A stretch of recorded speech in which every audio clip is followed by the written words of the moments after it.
Ah, Harold, there you are. Look, I got us the best table in the house. Oh, hey, Bridget. Thanks, it looks tasty here. Sit down, come on. What are you having? I hear the fish is very good. Which fish? Actually, I'm not sure I feel like fish anymore. Oh, you had a bad experience with it? Kind of. So, Harry, how's life been treating you? Keeping fishy. What? Keeping busy. Okay, that's good to know. Moreau treating you well? Sure, she's very Moreau. Yes, Thorough should be her middle name. No, I said she's very Moreau, like, she doesn't change much. But that's nice too. Ah, yes, I've always admired that about her. Does she have a real middle name? I don't think so. But when I was younger, I thought it was Jeanne and that her first name was Professor. Ha! Adorable. Anyway, if you do ever want a change of pace, you can always come and work for me, Like a little sabbatical. Oh, thank you. If I ever get the time, that'd be fun. You like algae, right? Is that on the menu here? No, at least I hope not. Actually, I did kind of make a mistake. I'm sure it'll be delicious. I mean that I did something dumb recently. Silly mistake, but it could have been really serious. We all make them, Harold. I mean, look at Felix. Oh God. No, I don't mean he was a mistake. He's just a bit wayward. But that's probably our fault. I just sometimes wish I could know more about stuff. Knowing stuff is overrated. You think you know something, then it's wrong in another context. Or you realize you were looking at the wrong thing, and before you know it, you're an all-water energy consultant.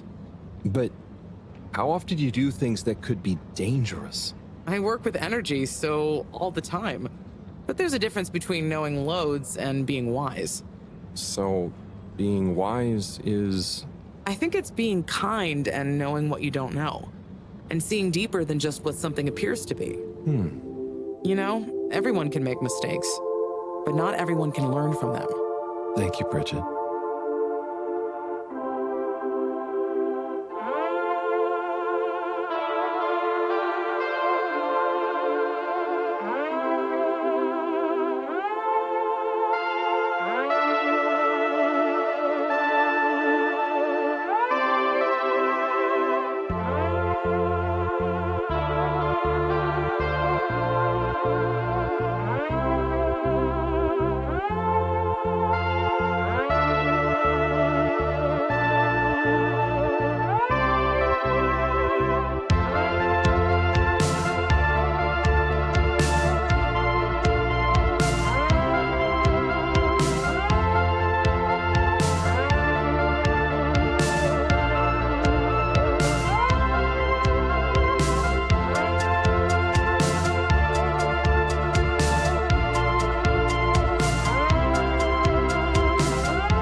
Gigantic energy implications if handled correctly.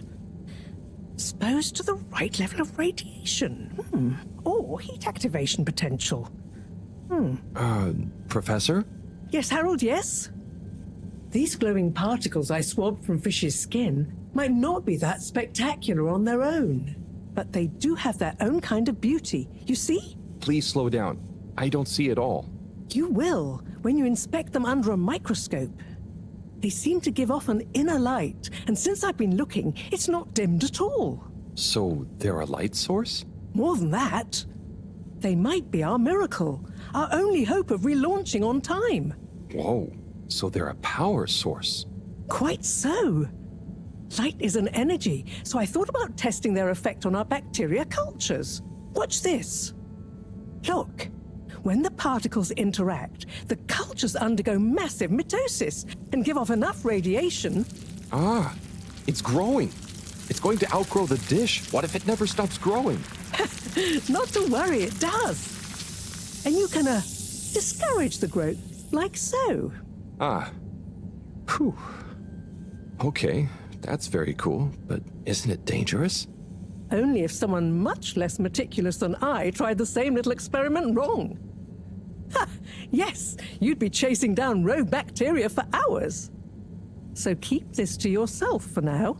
You don't have to ask me twice. So, the particles clearly have fantastic proportional kinetic potential at even a moderate temperature.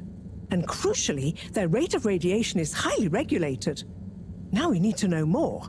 Okay, well, soon as Fishy is awake again, I'll ask. See that you do. Now, let's get over to the arcades. We don't want to miss the new start procedure presentation.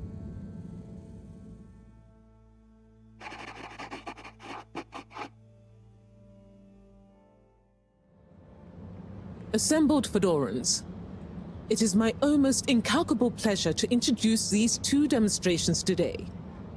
Each will explore a different potential relaunch procedure in model form, giving you all a realistic look at the science behind it all. Not that it will affect our decision on which to prioritize in any way, but please do cheer for your favorite. Without further ado, please welcome Cyrus, Soleil, and his representative computer model simulation of the factors involved in a relaunch to the stage. Okay, hi everyone. Thanks for coming, to watch this presentation. There's a lot of science, so I thought I'd just show you the computer model. So, here it goes.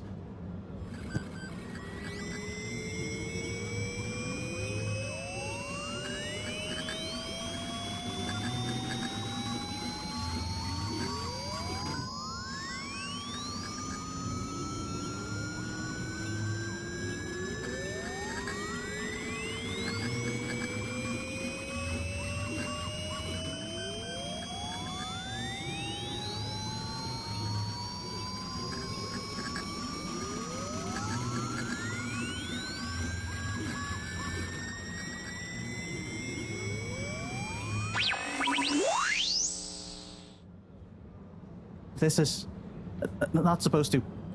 But you see, in a way, this proves the importance of considering every angle. And with just a few calibrations, I'm sure... That's quite enough, Cyrus, thank you. Moving swiftly on. Slipmeyer, will you please present Flow and Go to the audience, please? Absolutely, Madam CEO. Please witness the future of Fedora. A launch plan not just to the stars, but for the superstars you all are. The following presentation is brought to you by the Slipmeyer Foundation, putting trust in humanity's dreams for hope. In partnership with All Water Corp, making life flow. And sponsored by Slippy's Winter Sports Goods. Chill times all year round. The Fedora, our home, trapped together, all of us, underwater. But no more. It's time we grabbed Destiny with both hands and say, Destiny, meet Project Flow and Go. We begin by rolling up our sleeves for some good old-fashioned hard work, starting with making the Fedora whole again. Once we're back in one piece, and good as new, apart from a few seaweed stains and a little rust, we'll utilize the awesome power of Slippy's patented aircon technology to freeze the ocean water around the base of the Fedora. Why?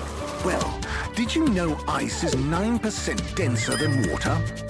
That's what makes those ice cubes float on the top of your soda. Are you catching on? Here comes the kicker. The giant ice flow attached to the Fedora will rise up from the depths and help us go back into the atmosphere. Once we're airborne again, we'll have to say goodbye to our flow, but we'll never forget it and reignite not just our thrusters, but also our hopes and dreams. The stars await. Let Slippy's and the Fedora, powered by Slippy's aircon technology, take you there. Well, I think it's fair to say the people have spoken. But I thought you said it wasn't a vote. It's not. I just happen to agree with them. I'm not convinced your model is quite up to the rigorous standards we need. Slipmaya's model shows a lot of vision and attention to detail. It didn't show any attention to detail that matters, just sparkles and... I think it's best we, put a freeze on your project, Cyrus. I'm sure you have much more important things to do for the station. No hard feelings, eh, Cryus? No, it's... Wait, what did you call me? We all want what's best for the Fedora, eh? Wish me luck.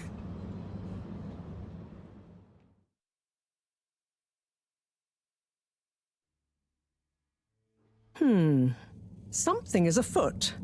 Too many things that don't add up. And you know how I hate bad arithmetic. Right. Like why my model failed.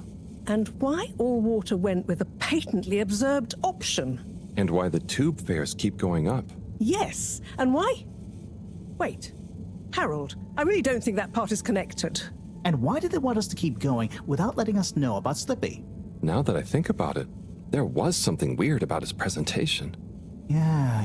He seemed even more infuriatingly self-important than ever. Okay, name-calling isn't going to get us anywhere. Let's look at the facts. There's the energy shortage that Bridget told me about. We know which start procedure is most popular, even though it'll never work. Oh, maybe they're planning on that. Are you positing a secret all-water plan, shielded by a deliberately untenable public one? Yeah, I think so. Yeah, I mean, you mean Slippy's right? Yes, I mean Slippy's, but yours is clearly missing something too. I know, but the foundations are sound. I just need to pinpoint what went wrong. Did you double-check the velocity correction? Of course, but the power differential... Yes, I know, but that doesn't mean anything without a variable energy diffusal. So you keep saying, but unless we run the model enough times... If I could just... All models are false, so... All very good and well to say,